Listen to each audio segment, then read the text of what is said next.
think with resilience, it's not being afraid of failure, not being afraid of fear, and ultimately challenging that, ultimately learning from it and exposing yourself to hardship, to suffering, to adversity. That's where resilience is built up from. It doesn't have to be through a military program, it has to be just through everyday life, but ultimately it's about identifying that situation, taking ownership of it, holding yourself accountable and tackling it face on. A lot of people shy away, or they have the easy option and they choose the easy option, and therefore you will not build resilience if you do that. The easy option is something in life that's presented to us on a plate. If you decide to step off that path and to challenge yourself, that's where you build up resilience, because ultimately you expose who you are, you expose your emotions, and you learn to deal with them. That's what resilience is. It doesn't have to be climbing Mount Everest, being in the special boat service, being in the special forces, being in the military. It's about taking on challenges that will challenge you and test you. And I always have recommended to talk. It is the best outlet that you can do, is talk to someone. If it's too much, talk to a loved one, talk to a friend, talk to a stranger if it makes you feel better. But there's also that line of pushing people down that avenue of talking. I say to people, people say to me, Anne, I don't want to talk. I'm like, well, how do you know if you haven't done it? So I'd always say to people, talk, because if you don't know what, the effects it's going to have. Lots of people, they've started talking, and it's the best thing I've ever done. I think it goes back to yourself as an individual, being brutally honest with yourself.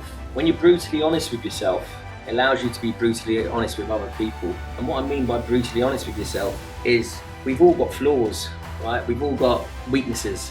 It's just about standing in the mirror and looking at yourself in the mirror and saying, yeah, right, this is my weakness, I acknowledge that. This is an insecurity that I have, or this is an area where I need to progress in. And the moment you do that and you acknowledge that, you sort of makes you feel happy with who you are. It makes you sort of know yourself, the best version of yourself. And it makes you bulletproof against any negativity. Because someone might say to you, well, you're really weak in that area. They're being brutally honest to you, and we don't like the truth. If you're brutally honest with yourself, you can go, I know that, and you can process that. You can take that in and you can go, I know that, I'm working on that. You almost just bat it back at people. The word failure, they stay away from it. People hear failure, they automatically go, right, well, it stops you from doing a lot of things, failure. You think, right, I'm not going to go down that route because I'm going to fail. But we fail. I'm sat here and I've failed so many times up to this moment. And guess what? I'm going to fail so many times till the day I pass away. Once you acknowledge that failure is everyday part of life, again, that makes you limitless, because you're not scared to fail. So therefore, you're not scared to try different things, to put yourself out of your comfort zone. Because it's not actually getting to the goal where you learn, it's the journey to that goal. So keep going, even if you know you're going to fail, keep going and going, get as much out of that journey as you can. Even if you do fail, well, actually, by the time you get to that failing point, sometimes I look at things, I think, I'm never going to do that. I can't, but do you know what? I'm going to give it a go.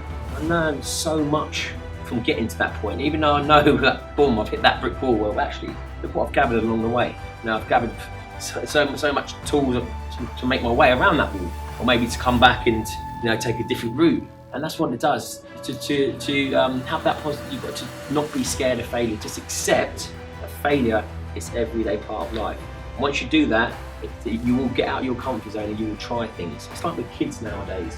They're scared of failing. They don't get out and do stuff because they're worried about what people think about them, how they're going to be judged, how they're going to, it stops us from doing things because of that one word, failure. But accept that it's everyday part of life.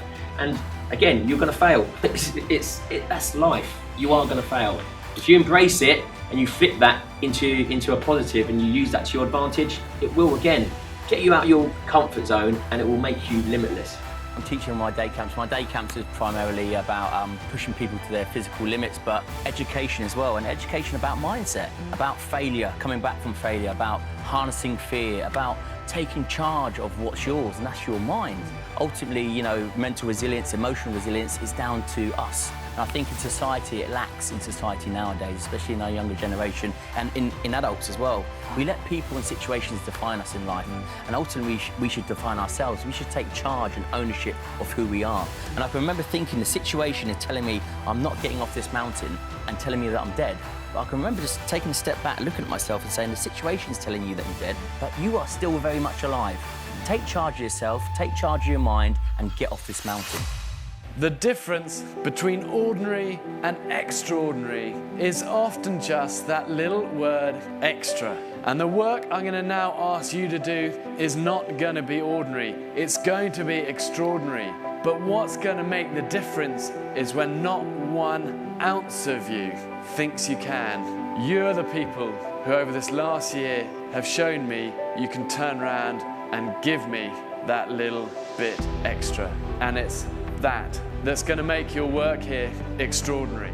We should always encourage and cultivate it in ourselves and in our children and our friends. You know, it's fundamental to life. That adventure is a state of mind, you know, how you tackle things with that positivity and the things that matter in the wild about being resourceful and courageous in the big moments and kind and determined. They're the same things that matter in life. But I do look on Running Wild stuff where we've taken these amazing people over the years, and I look, it's been such a privilege. You know, we're now in the middle of filming season 6, and it's amazing, you know, and I never take that for granted, especially with a lot of these people where, you know, these stars don't need the money or the fame, they want the experience. And that is what the wild gives us. You know, whether you're a kid or a scout going for the first time camping, or whether you're, you know, one of these Hollywood stars coming with us on Running Wild, the wild gives you something that is hard to buy.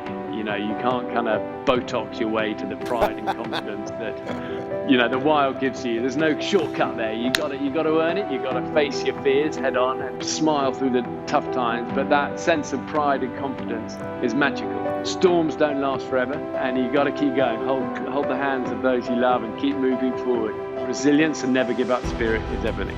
I think the number one lesson I've learned from everything is that what really matters in life and in the wild and on mountains isn't just skills and knowledge, it's about resilience. I really believe that. It's that inner fire that says, come on, you can do it. And to hear that voice is hard sometimes because we have so much fear and doubt and all of that, but that fire is always there, and when we look for it and we dig for it, we're going to find it and know the power of that unwavering NGU, never give up spirit. And I say it to my boys often, you know, it's king in life, you know, because it's actually about the simple things that keep us moving through the dark nights that we all face from time to time, and about the things that keep us moving and smiling in the brighter days.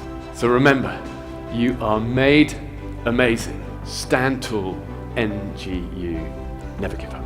We live in a world that we want to be as comfortable as we can. And we wonder why we have no growth. We wonder why when the smallest thing in our life gets difficult, we wonder why we cower and we run away. I mean, our whole life is set up that way. Our whole life is set up in the path of least resistance. We don't want to suffer. We don't want to feel discomfort. So the whole time, we're living our lives in a very comfortable area. There's no growth in that. So for me, I realized that. The reason I became 297 pounds is because that was comfortable. What was very uncomfortable was running. What was very uncomfortable was being on a diet. What was very uncomfortable was trying to face things that I didn't want to face. And I also realized when I was really big, I had no growth. Why? Because I was living comfortable. So I realized for me to find growth, I had to face all these different things that made me very, very uncomfortable. One thing I faced was running. I absolutely hated running. But I knew for me to grow, I had to do this thing every single day. I wanted to start callousing my mind. I wanted to start becoming a better person. And how you become a better person, how you gain mental toughness, how you become the person you want to be, is constantly facing the things that you don't want to face.